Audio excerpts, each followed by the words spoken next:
ไม่สูงพี่น้องผู้กำแถมปัญญาเขาทั้งเสียงค่ะข้าวยามหกคำในข้าเขาเดียวทั้งข่าวสองหกคอข่าวเสียงมาต่อไต่ใครในพี่น้องเขากะมีเสียงหนังในข่าวหกคอข่าวที่หนึ่งควางสี่ซึกมันเอาเฮือมินปล่อยหมากใส่กาดอันปืดไว้โจเขาตีในเวียงหนองเขียวหกคอข่าวที่สองควางสี่ซึกมันเอาเฮือมินมาปล่อยหมากใส่ตีเวียงน้ำสันอันที NLA กุ้มกำไว้นั่นเทียงปอกกำสองในข่าวออกข่าวมาถอมด้วยหกคอข่าวที่หนึ่งค่ะของสี่ซึกมันเอาเฮือมินปล่อยหมากใส่กาดอันปืดไว้โจเขาตีในเวียงหนองเขียวคนเมืองก่อนหนึ่งลาดว่าอ่ำมีปังตึกสังเสของสี่ซึกมันเอาเฮือมินแจ็ดภายตามาปล่อยหมากใส่ซองลูกตีเวียงหนองเขียวจึงได้ปอดห้องอันซึกปรอง TNLA เขาตึกซิมกุมกำไว้นั่นว่าไหนเมื่อในวันที่16เดือนออกาศยามโหในเจ้า2โมงเตครึ่งนั่นเฮือมินมาปล่อยหมากใส่ในกาดอันเปิดไว้โจเขาอันมีในเกปอกกาดและปอกผูตาเวียงหนองเขียวว่าไหนคนทรายในเวียงก้อนหนึ่งลาดว่าใจเขาเอาหมากมาปล่อยใส่ในกาดอันปืดไว้โจเขามันอ่ำก้อยตั้งหมดหนังเก่าโอ้มันแตกไหนมันตื่นเตเตอร์กวนตั้งน้ำเยาเมื่อเหลียวเตะอ่ำมีกวนตุ้มเตอร์หมัดเจ็บสังว่าไหนเย้า10ลัดแทงว่าย้อนไม่ใส่ว่าข้าวนามาโกหมากแตกในกาดแลสังกว่าขายตีใหม่กาดอันเขาปืดไว้โจเขาอันมีในเกปอกกาดแลปอกผูตานั่นในเย้าเมื่อวันที่12เดือนออกาศป่นมานั่นก็ของสี่ซึกมันเอาหมากมาปล่อยใส่เวียงน้ำสันเวียงตากุ้มกำและมีคนใส่ก้อนหนึ่งลูกตายนางยิงก้อนหนึ่งหมัดเจ็บว่าหนังไหนข่าวในก็ไรปึงยิงเอามาเสือเถินเตรียมต่างไว้ในเงาเลี้ยงหุ่นใหม่ซึ่งหนังในค่ะเอ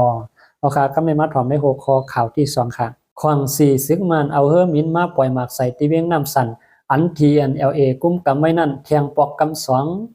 วันที่16เดือนออกาศ2/24ไล่หู้ข่าวว่าอ่ำนี้ปางตึกสังเสดับซึกของสี่ซึกมันเขาเอาเฮือมินมาปล่อยหมากใส่ตีเวียงน้ำสันในปืนตีนาลินอันซึกปรองตีNLA กุ้มกำไว้นั่นเป็นปอกกำสองเย้าว่าไหนเมื่อวันที่16เดือนออกาศยามโหในเจ้า1โมงนั่นเฮือมินมาปล่อยหมากใส่โหจากเน่งเซเวียงน้ำสันอัน TNLA กุ้มกำไว้นั่นแทงไหนคนในเวียงก้อหนึ่งลาดหนังไหนหมากดอกเตอร์ตีหงซิมโคขวางหงจากเน่งกวนเตอ่ำนี้ไผเตอร์วัดเจ็บสังอ่ำเตอร์ญากวนเสตา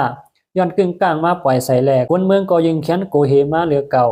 ย้อนมาเมื่อมาปล่อยใส่ปอกอันตั้งนั่นก้วยก็กูนำแห้งยาวตั้งแต่เฮือมินซึกมันเอาหมากมาปล่อยใส่เมื่อคำวันที่12เดือนออกาศนั้นยาวคนเมืองกำปะน้ำอ่อนกันตกใจกูเฮเสไล่ค่ายกว่าอยู่ต่างตีกันในยาวเมื่อนั้นนังเก่าที่ในเวียงมันตรงอันTNLAกุ้มกำไว้นั่นก็ซึกประลอง TNLA ปืนเผาเมื่อวันที่13เดือนออกาศกลางคำนั้นว่าอ่ำมีปางตึกสังเสดับซึกของสี่ซึกมันเอาเฮือมินจัดมาปล่อยใส่วานสาในยาวนอกเหลือนั่นก็ที่ในเจเวียงหนองเขียวและเจเวียงสีป้อก็ซึกโฮมป้อง TNLA ทั้งของสี่ซึกมันเขายังตึก10เป็นปางตึกกันแทงอยู่เส